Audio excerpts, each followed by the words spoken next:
Di bawah terik matahari yang mulai menyengat, aku mengayuh becak tua menelusuri jalan berlubang di kampung Sindang Jati, tempat di mana suara tawa dan air mata bercampur menjadi satu.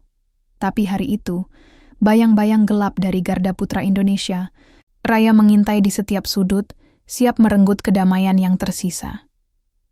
Bisakah kami, rakyat kecil dengan tangan kosong dan hati penuh keberanian, melawan kekuatan yang seolah tak tertandingi itu? Aku menjelaskan rencana kami untuk membentuk kelompok kerja yang bertugas memperbaiki fasilitas umum, mengatur keamanan lingkungan, dan mengadvokasi hak-hak warga secara legal. Aku ingin warga merasa punya kendali atas masa depan mereka sendiri. Selama beberapa jam, diskusi berjalan dengan dinamis. Banyak ide muncul, dari penggalangan dana, pelatihan keterampilan, hingga membangun jaringan komunikasi antar RT. Semua bersatu dengan satu tujuan, membangun kembali dan melindungi kampung dari ancaman. Setelah pertemuan, aku merasa ada angin segar yang berhembus. Semangat warga mulai kembali dan aku yakin perubahan ini akan membawa Sindang Jati ke arah yang lebih baik. Namun, di tengah kebahagiaan itu, pikiranku masih sering teringat pada Roni. Aku tidak tahu di mana dia sekarang, apakah dia masih bagian dari GRIP atau sudah meninggalkan dunia kelam itu. Aku berharap dia masih menyimpan secercah hati yang bisa kusentuh. Beberapa hari kemudian, aku mendapat kabar dari Pak Hasan bahwa Roni terlihat di luar kampung, jauh dari keramaian. Sepertinya dia menghindar, atau mungkin mencari cara untuk keluar dari belitan GRIP. Aku memutuskan untuk mencari Roni. Aku merasa sudah waktunya untuk mencoba menghubungi dia sekali lagi, memberitahu bahwa kami masih membuka pintu untuknya. Aku menelusuri jalanan kecil, melewati sawah dan hutan kecil, sampai akhirnya aku menemukan Roni duduk di sebuah warung sederhana. Wajahnya tampak lelah, tapi matanya masih menyimpan kehangatan yang dulu ku kenal. "Roni," sapaku dengan suara pelan. Dia menoleh dan sejenak terkejut. "Ujang, kenapa kau datang ke sini?" "Aku datang membawa harapan," jawabku. "Kita bisa mulai lagi, bersama-sama. Tidak ada kata terlambat untuk berubah."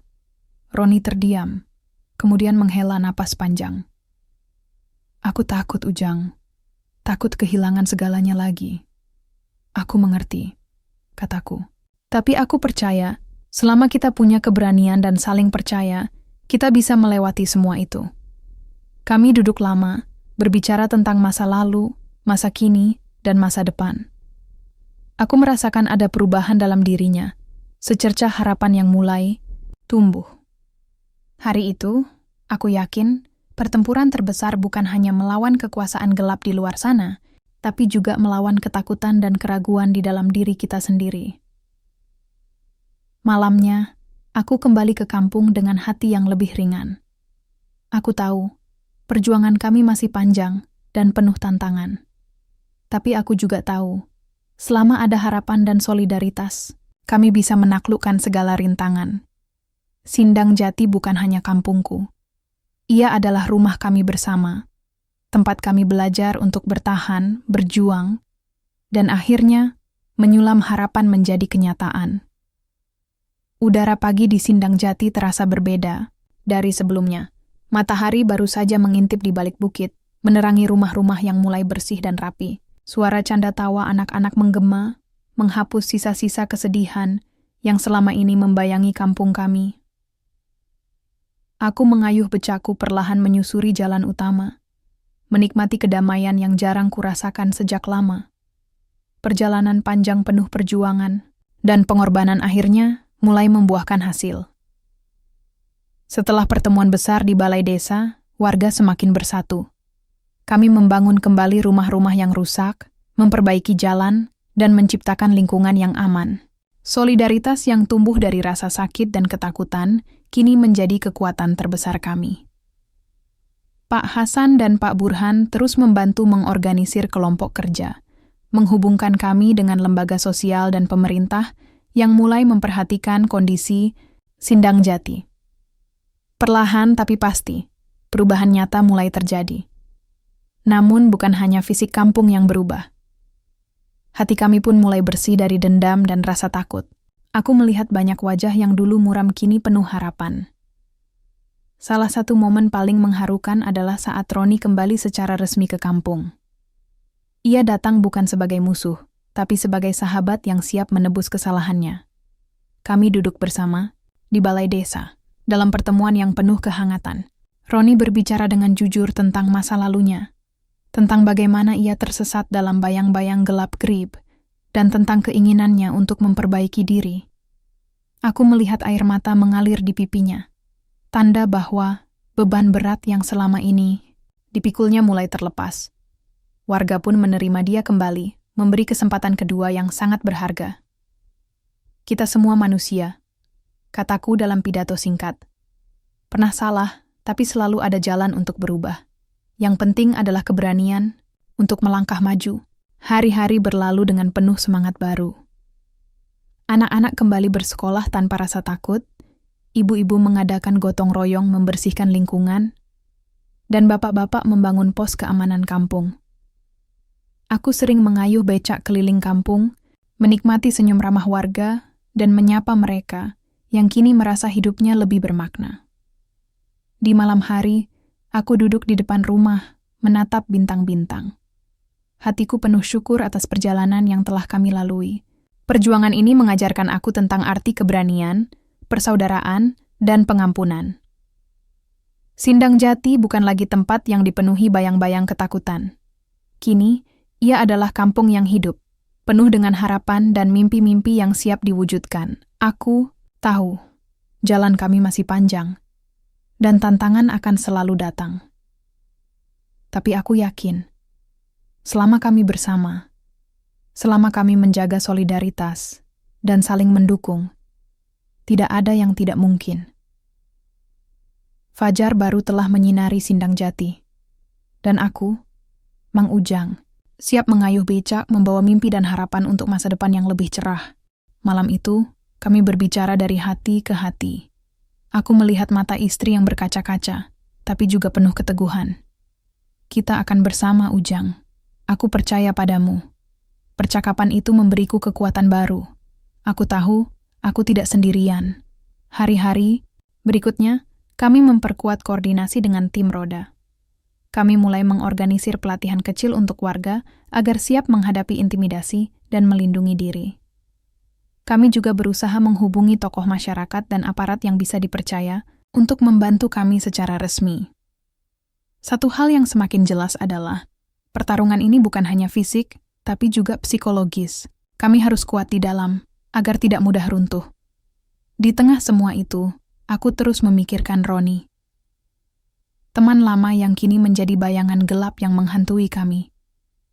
Aku berharap, suatu saat dia akan sadar dan kembali ke jalan yang benar. Malam itu, aku duduk sendiri di depan rumah, menatap bintang-bintang yang bersinar samar. Hatiku penuh harapan dan keteguhan. Aku tahu, jalan kami masih panjang dan berliku. Tapi aku juga yakin, selama kami bersama, selama kami punya keberanian dan solidaritas, tidak ada yang tidak mungkin. Aku mengayuh becak di bawah rembulan, membawa mimpi dan harapan untuk Sindang Jati yang lebih baik. Perjuangan kami baru saja memasuki babak yang paling sulit, tapi aku siap menghadapi semuanya. Aku masih ingat betul malam itu. Malam yang mengubah segalanya, udara Sindang Jati terasa berbeda, tegang dan penuh dengan ketidakpastian. Di bawah langit yang kelam, aku duduk bersama teman-teman tim roda di sebuah rumah kosong yang kami jadikan markas sementara. Wajah mereka yang biasanya penuh semangat, kini tampak serius dan berat. Semua tahu, kami sedang berdiri di ambang sebuah pertempuran besar. Sejak serangan rumah Pak Jaja, kami sadar Grib tidak akan berhenti.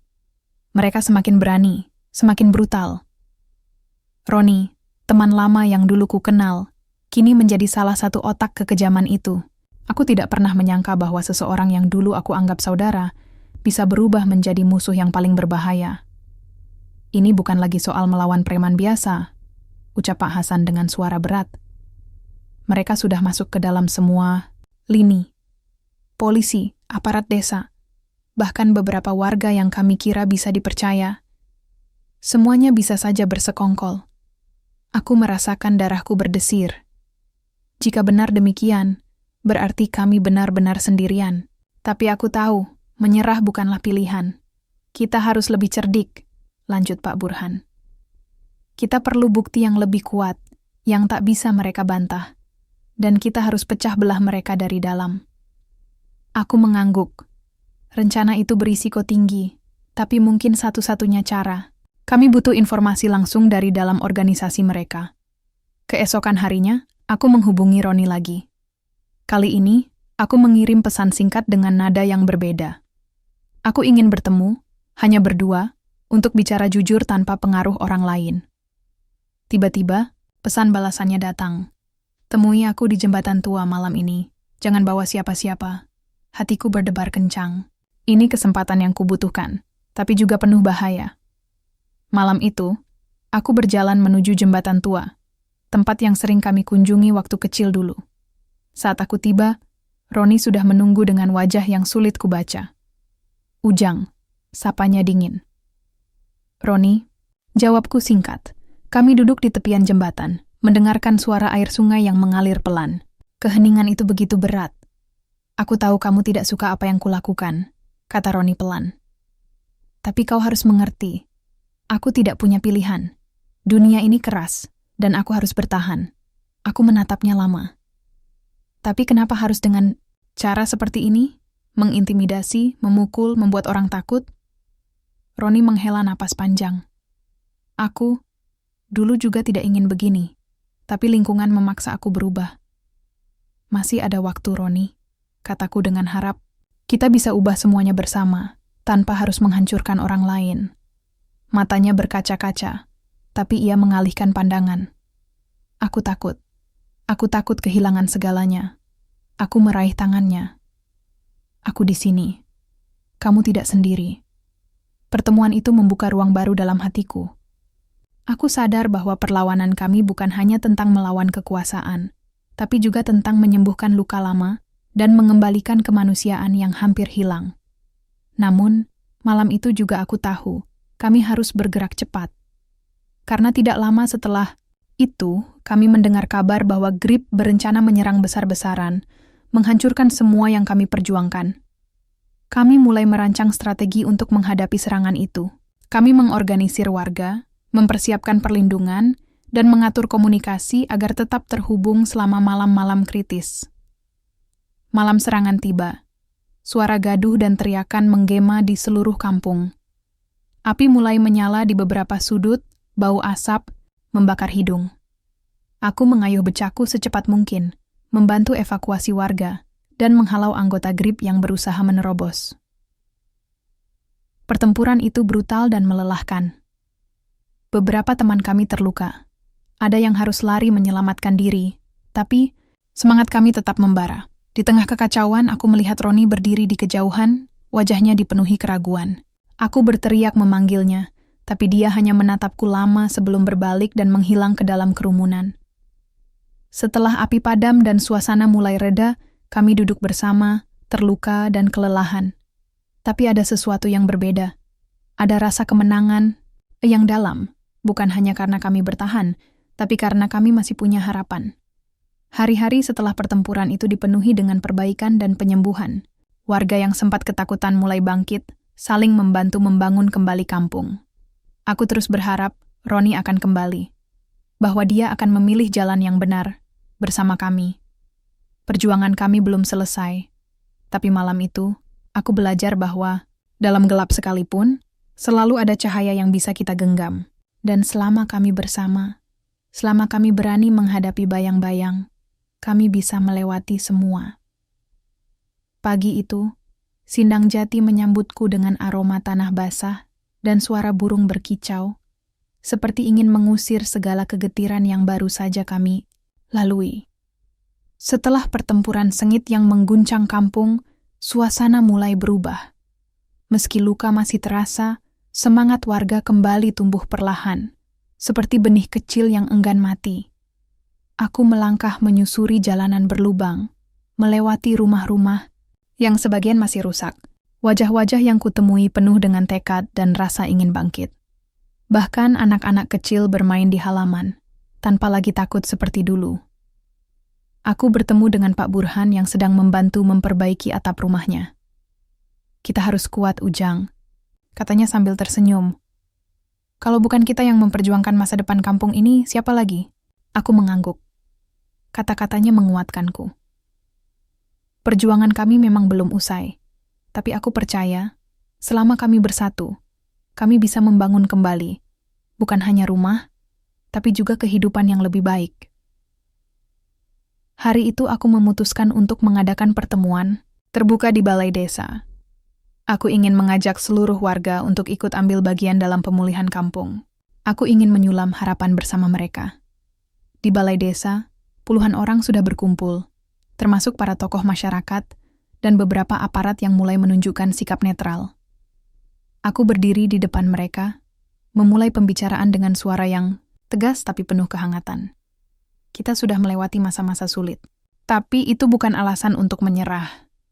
Kita harus bangkit, bersatu, dan membangun Sindang Jati menjadi tempat yang lebih baik, kataku. Beberapa warga mengangguk, beberapa menatap dengan harapan yang mulai menyala. Aku tahu kita masih harus berhadapan dengan ancaman dari GRIP. Tapi kita tidak akan biarkan mereka memecah belah kita lagi. Solidaritas kita adalah kekuatan terbesar, lanjutku. Malam itu, setelah pertemuan singkat dengan Roni di pasar, aku pulang dengan pikiran yang bercabang.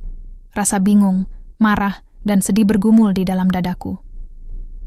Roni, teman sekelasku yang dulu penuh canda dan mimpi, kini berdiri di sisi lain yang begitu jauh, di pihak yang kami lawan. Aku teringat saat-saat kami bersama, berlarian di lapangan sekolah, bermimpi tentang masa depan yang cerah. Tapi sekarang, ia adalah bagian dari kegelapan yang menghantui kampung kami. Aku duduk di beranda, rumah menatap rembulan yang mulai naik pelan di langit malam. Suara jangkrik dan angin yang berbisik menambah kesunyian yang berat. "Mengapa kau memilih jalan itu, Roni?" Gumamku dalam hati, berharap suatu hari nanti ia bisa kembali ke jalan yang benar. Namun, aku sadar, bukan waktu untuk mengenang masa lalu. Ancaman yang membayangi kami semakin nyata.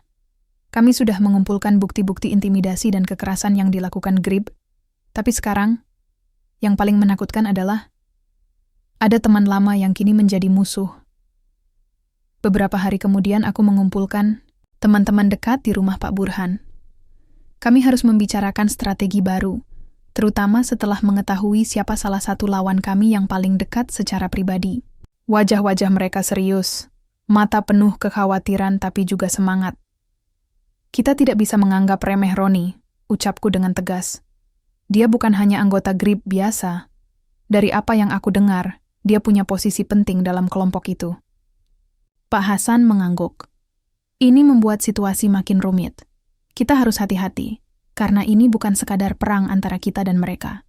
Ada urusan pribadi yang bisa saja memengaruhi keputusan kita." Aku menarik napas panjang. Tapi kita tidak bisa mundur. Justru sekarang, kita harus lebih solid dan fokus. Kita harus buktikan bahwa kebenaran ada di pihak kita. Diskusi berlanjut hingga larut malam, membahas berbagai kemungkinan. Kami memutuskan untuk mulai mencari cara agar bisa bicara langsung dengan Roni, berharap masih ada kesempatan untuk mengingatkannya tentang masa lalu dan membawanya kembali ke jalan yang benar. Tapi kami tahu, ini bukan perkara mudah. Hari-hari berlalu, dan aku mulai mengamati gerak-gerik Roni dengan lebih seksama. Kadang ia terlihat di tempat umum, kadang menghilang tanpa jejak. Teman-teman yang tergabung di tim Roda juga mulai mengumpulkan informasi lebih detail tentang aktivitasnya. Satu malam, aku mendapat kabar dari Pak Iman bahwa Roni akan menghadiri rapat besar GRIP di sebuah gudang tua di pinggiran kampung. Ini kesempatan langka untuk mendapatkan informasi langsung. Aku mengajak beberapa teman dekat, termasuk Pak Hasan dan Pak Burhan, untuk ikut mengintai dari jauh. Kami menyusun rencana agar tetap aman, tapi bisa mendengar apa yang dibicarakan. Ketika malam tiba, kami bersembunyi di balik semak dan tumpukan kayu, mengintip ke arah gudang yang remang-remang. Suara-suara berat terdengar dari dalam, percakapan penuh rencana dan strategi yang menyesakkan. Aku mendengar Roni berbicara dengan nada yang berbeda, tidak seperti pemuda yang kukenal dulu. Suaranya penuh komando, kadang dingin, kadang penuh ancaman. Ia bukan lagi teman yang kukenal, tapi sosok yang kini menjadi salah satu tangan besi grip. Di antara pembicaraan, aku mendengar tentang rencana mereka untuk memperluas kekuasaan dengan cara yang lebih brutal. Aku merasakan amarah yang mendidih dalam dadaku, tapi juga ada kekhawatiran yang membuatku gemetar. Ini bukan sekadar soal keberanian lagi, tapi soal keselamatan banyak orang. Setelah rapat selesai, kami kembali ke kampung dengan perasaan campur aduk. Aku tahu kami harus bergerak. Setiap langkah harus dipikirkan matang, karena taruhannya adalah nyawa dan masa depan kami. Keesokan harinya, aku mencoba menghubungi Roni secara diam-diam. Aku ingin bicara dari hati ke hati, memberitahu dia bahwa kami masih menganggap dia teman, dan kami ingin dia keluar dari dunia gelap itu. Tapi panggilanku tidak diangkat. Aku tahu, pintu itu masih tertutup rapat. Saat aku pulang, aku teringat kata-kata ibuku saat aku masih kecil. Ujang, jangan pernah lupa asal-usulmu. Teman sejati adalah mereka yang mengingatkanmu untuk selalu berjalan di jalan yang benar. Aku memutuskan. Aku harus menjadi suara itu. Untuk Roni, dan untuk semua orang di kampung ini. Aku tidak akan membiarkan perbedaan menjadi jurang pemisah. Aku ingin membuktikan bahwa kita bisa berubah selama ada niat dan keberanian. Namun, di tengah semua itu, aku juga mulai merasakan beban yang semakin berat. Banyak yang mulai takut, beberapa teman bahkan mulai menjauh, takut terseret dalam konflik yang semakin berbahaya. Aku sendiri terkadang terjaga hingga larut malam, memikirkan apa yang harus kulakukan untuk menyatukan kembali semua yang mulai terpecah.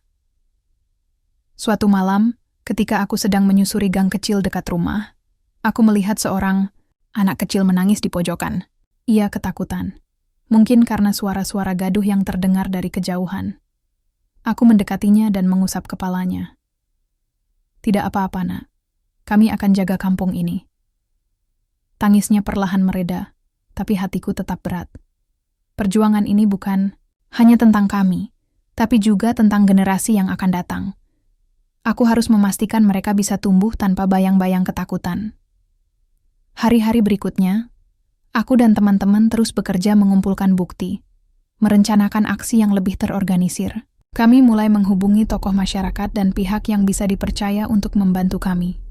Perlahan, keberanian itu menyebar, menjadi nyala api yang siap membakar kegelapan. Tapi aku tahu, puncak dari perjuangan ini belum datang. Konflik antara aku dan Roni hanyalah permulaan dari ujian yang jauh lebih berat. Satu hal yang pasti, aku tidak akan mundur. Demi kampung, demi keluarga, dan demi semua yang kami cintai, aku akan terus mengayuh roda kehidupan ini, walau jalannya penuh duri dan badai. Udara pagi di Sindang Jati terasa berat, seolah menyimpan rahasia kelam yang belum siap diungkapkan. Aku mengayuh becaku melewati gang-gang kecil, menembus kabut tipis yang membungkus kampung kami. Wajah-wajah yang kutemui pagi itu penuh kelelahan, dan di mata mereka tersirat kekhawatiran yang mulai menjadi beban sehari-hari. Beberapa minggu terakhir, ketegangan semakin memuncak. Setiap langkah yang kami ambil terasa diawasi dengan ketat oleh Garda Putra Indonesia Raya, organisasi preman yang sudah terlalu lama menguasai wilayah kami dengan tangan besi. Mereka bukan hanya menebar ancaman secara verbal, tapi juga kerap melakukan kekerasan yang membuat warga ketakutan.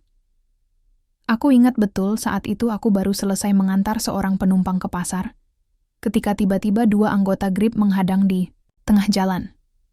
Mereka menatapku dengan dingin, tanpa kata, lalu memaksa meminta uang yang bukan hak mereka.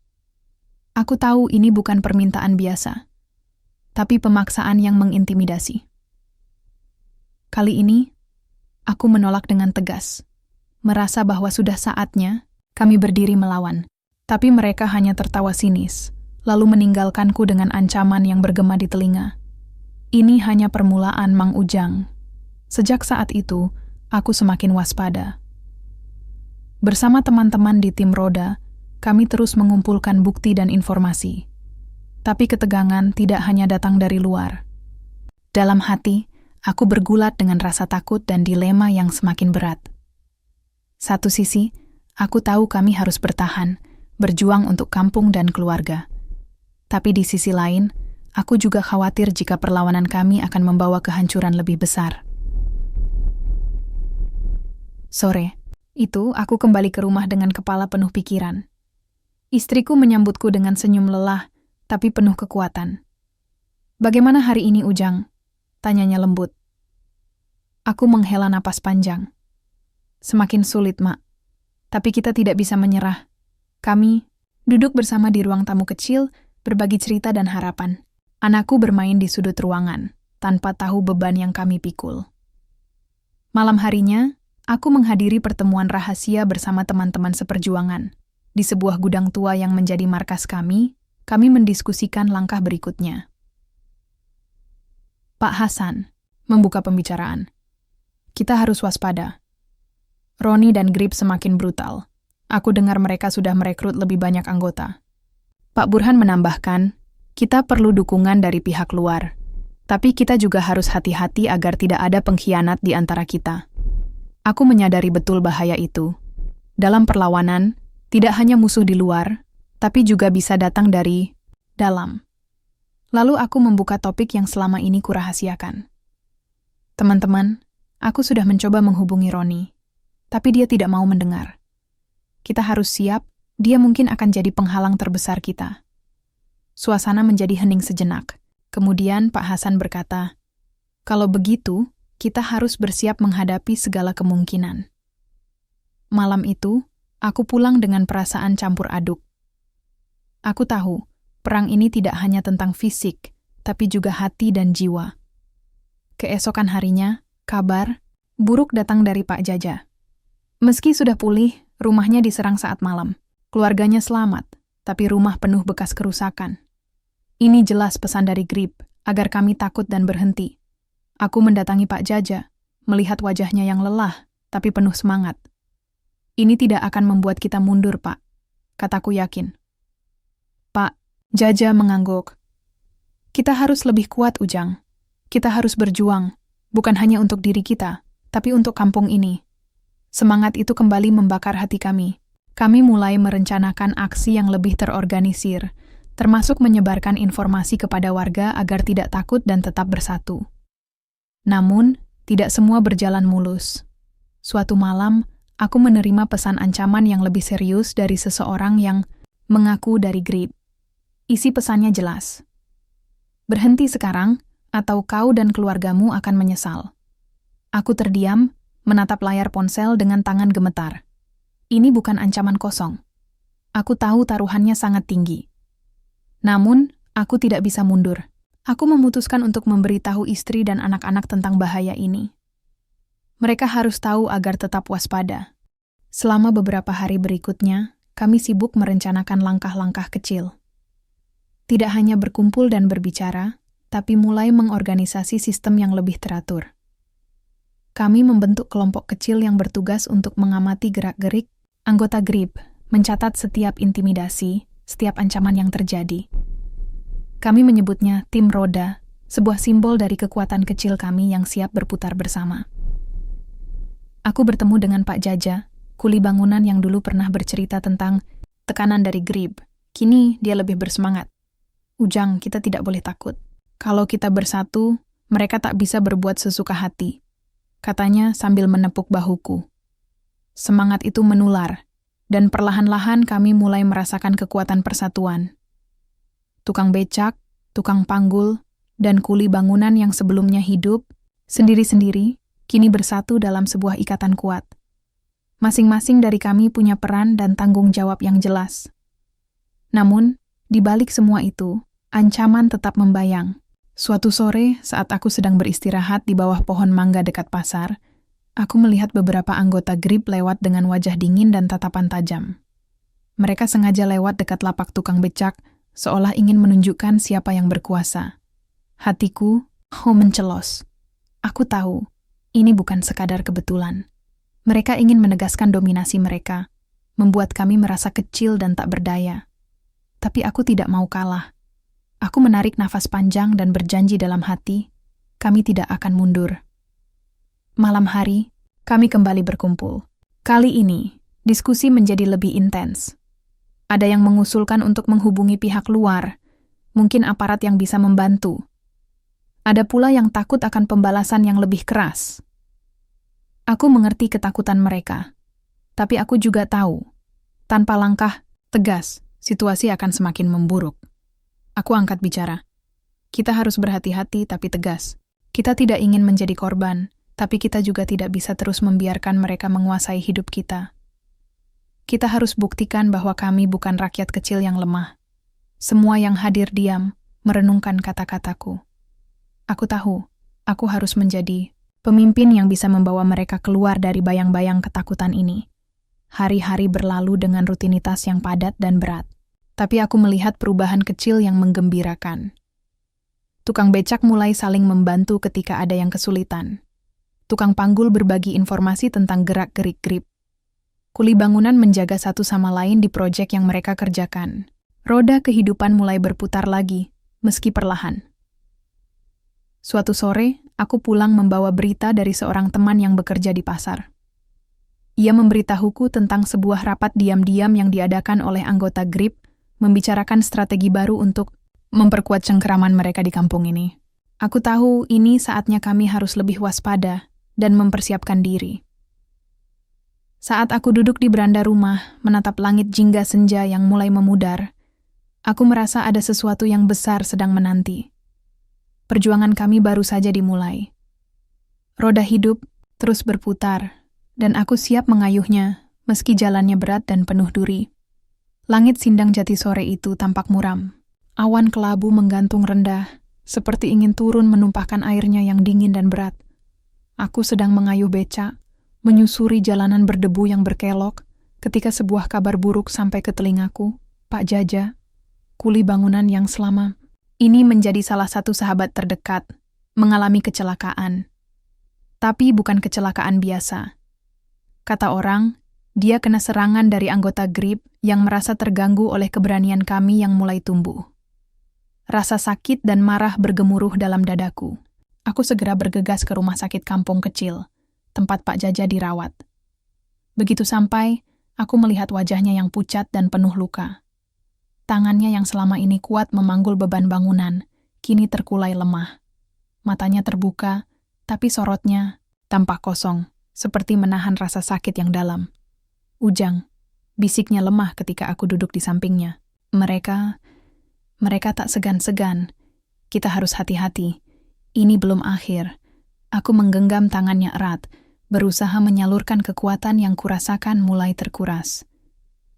Pak Jaja, kami semua akan bersama. Kita tak akan biarkan mereka terus menguasai dengan cara seperti ini. Peristiwa itu mengguncang kami semua. Luka yang dialami Pak Jaja bukan hanya luka fisik, tapi juga luka jiwa yang sulit disembuhkan. Di kampung, berita itu menyebar cepat, menimbulkan kecemasan sekaligus kemarahan yang tersembunyi. Aku merasakan betul ketakutan yang mulai merayap ke dalam setiap sudut hati kami, tapi juga semangat yang tidak ingin padam. Beberapa hari berikutnya, aku menyempatkan diri mengunjungi rumah Pak Jaja. Suasana di sana sunyi, hanya terdengar suara napasnya yang berat dan desah istri yang terus menguatkan. Anak-anaknya menatapku dengan mata, penuh harap dan ketakutan. Aku berjanji dalam hati, perjuangan kami harus lebih serius. Tidak ada lagi ruang untuk keraguan. Dalam keheningan malam, aku duduk termenung di depan rumah. Aku membayangkan wajah keluarga kecilku yang selalu menjadi alasan aku bertahan.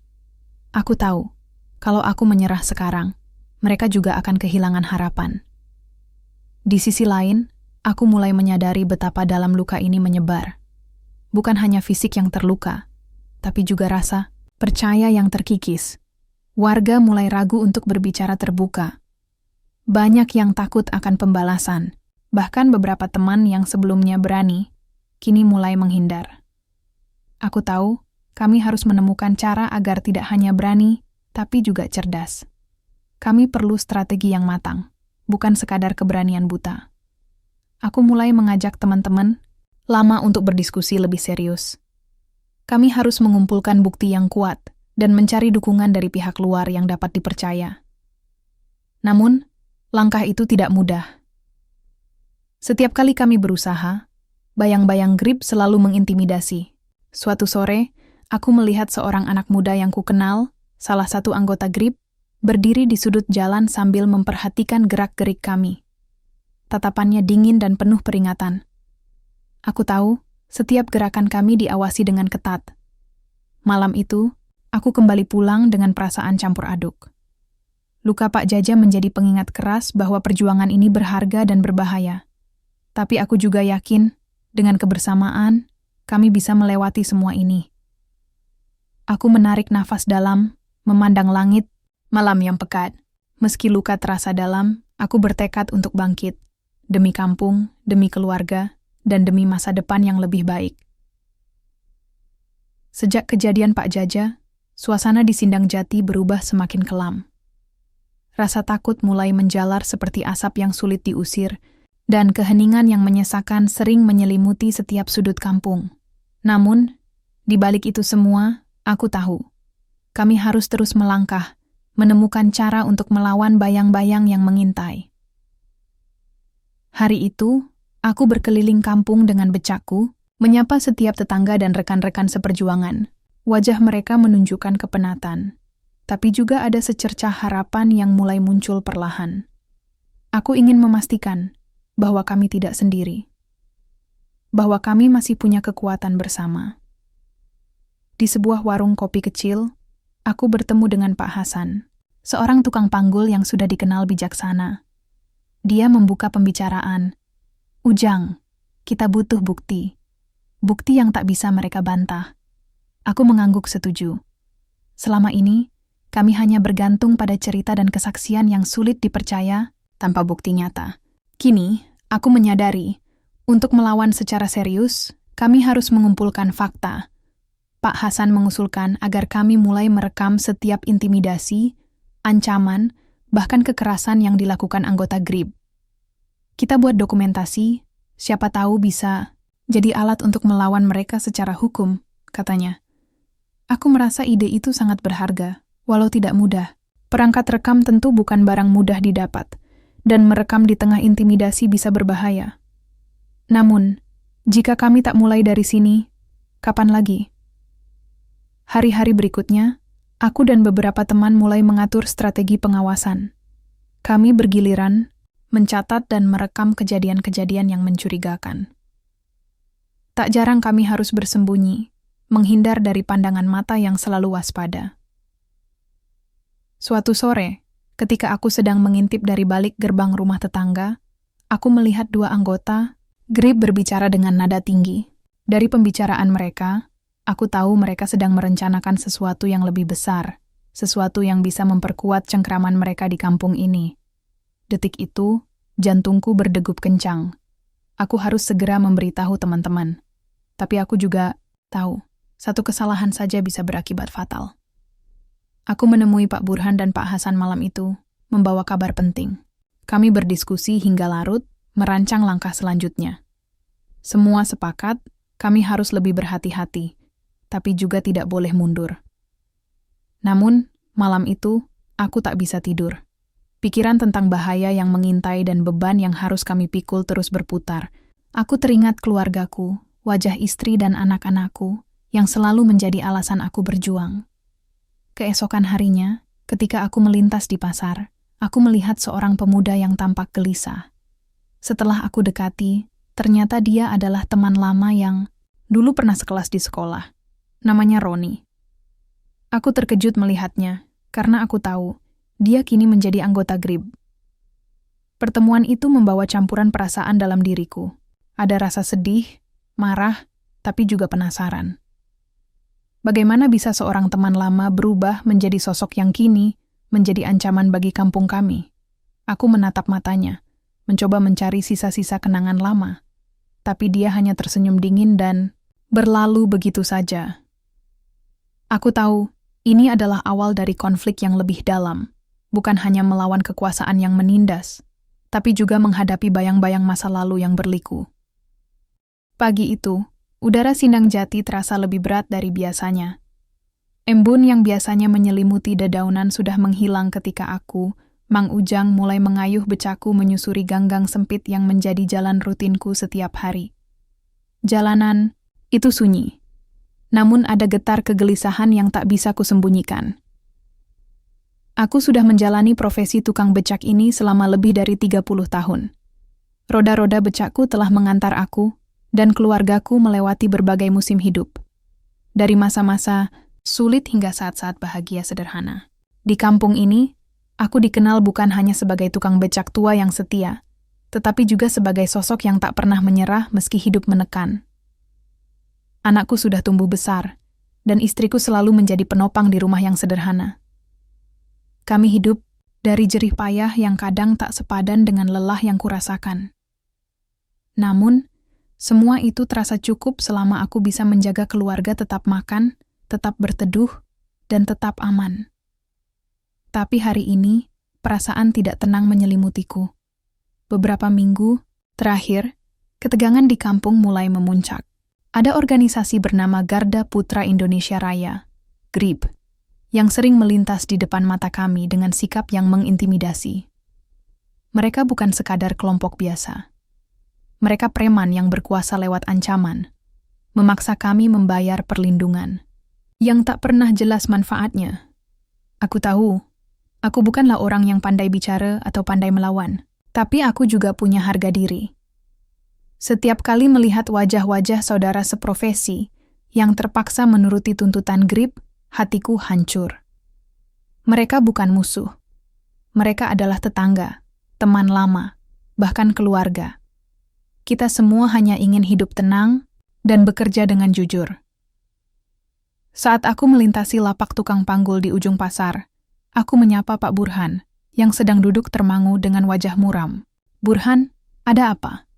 Kok kelihatan berat pikiran?" tanyaku. Burhan hanya menggeleng, matanya kosong. "Ujang, mereka semakin menjadi-jadi. Semalam ada 2 anggota GRIB datang ke lapak kami, minta uang lebih dari biasanya. Kalau tidak, katanya, nanti bakal ada masalah." Suaranya pelan, hampir berbisik, tapi penuh kekhawatiran. Aku mengangguk pelan. Ini bukan hal baru, tapi makin hari makin parah. Aku harus melakukan sesuatu. Bukan hanya untuk diri sendiri, tapi juga untuk mereka yang sudah lama bersamaku. Warga Sindang Jati bukan orang-orang yang mudah menyerah, tapi kita juga bukan pejuang bersenjata.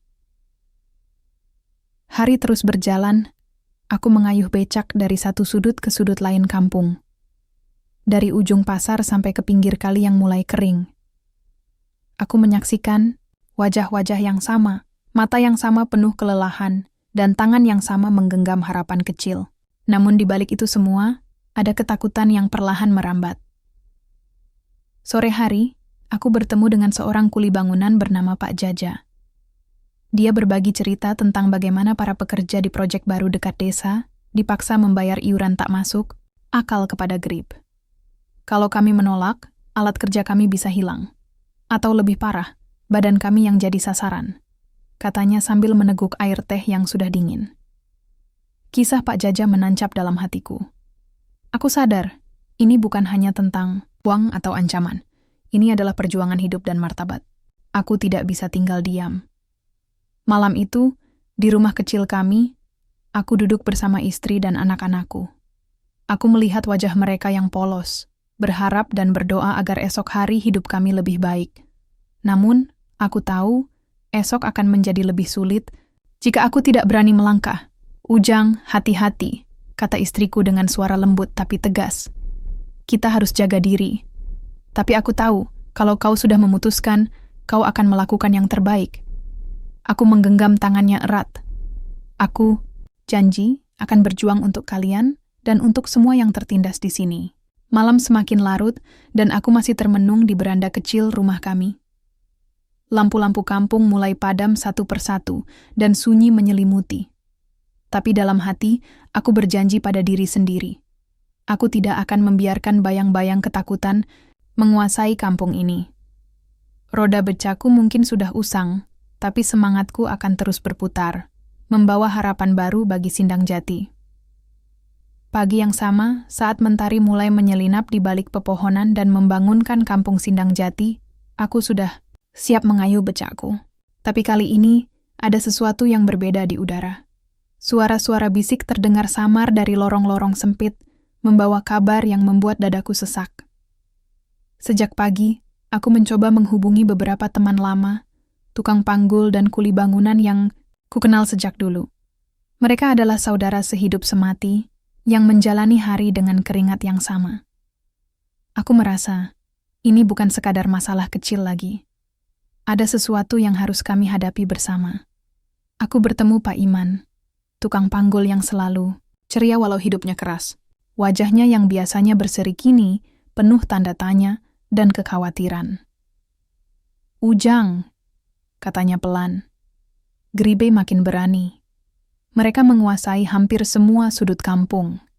Kalau kita diam, besok mereka yang atur semuanya. Aku mengangguk pelan. Kata-katanya menusuk, tapi juga membuka mataku. Aku tahu betul, kita tak bisa menyerah begitu saja. Hanya saja, aku takut jika melawan langsung, kami bisa celaka. Mereka bukan orang sembarangan, dan kekuatan kami hanyalah tekad dan solidaritas. Kami duduk di bangku kayu dekat warung kopi kecil yang selalu ramai setiap pagi. Warga mulai berkumpul, membicarakan tentang ketakutan yang semakin nyata. Mereka bercerita bagaimana anak-anak mereka mulai takut bermain di jalan, bagaimana pedagang kecil merasa terancam kehilangan penghasilan karena harus membayar iuran pada grib. Aku mendengar suara-suara pilu dari setiap sudut warung. Seorang ibu muda menangis pelan saat menceritakan anaknya yang trauma karena pernah dikejar preman. Seorang bapak tua menggenggam erat tangan cucunya, berusaha memberikan ketenangan di tengah kegelisahan yang menyelimuti. Aku merasa berat, tapi juga ada api kecil yang mulai menyala dalam dadaku. Kami bukan boneka yang bisa dimainkan sesuka hati oleh mereka yang haus kekuasaan. Kampung ini adalah rumah kami, dan kami punya hak untuk hidup damai. Setelah berjam-jam berdiskusi, kami memutuskan untuk berkumpul malam nanti. Kami harus menemukan cara agar suara kami didengar. Bukan dengan kekerasan, tapi dengan keberanian, yang tulus dan niat baik untuk melindungi sesama. Hari berlalu, dan malam datang membawa suasana yang berbeda. Di sebuah rumah kosong yang cukup besar, kami berkumpul. Suasana tegang terasa jelas, tapi ada harapan yang menguat. Aku melihat wajah-wajah penuh ketakutan, sekaligus tekad. "Ini bukan hanya tentang kita," ucap Pak Burhan. "Ini tentang masa depan anak-anak kita. Kalau kita biarkan mereka menguasai kampung ini, apa yang tersisa untuk kita?" Aku mengangguk sambil menatap rekan-rekan yang hadir. Tukang becak, tukang panggul, kuli bangunan, semua berkumpul tanpa memandang usia atau latar belakang. Kami adalah rakyat kecil yang selama ini diam dan tersenyum, tapi kini harus bersuara. Kami mulai merancang langkah, tidak hanya melawan dengan kata-kata, tapi juga mengumpulkan bukti-bukti, mengabadikan setiap intimidasi yang kami alami. Kami tahu, kekuatan ada pada kebenaran, dan dengan kebenaran, keadilan bisa ditegakkan. Dalam pertemuan itu, aku berbicara dengan suara yang berat, tapi yakin, kita harus bersatu.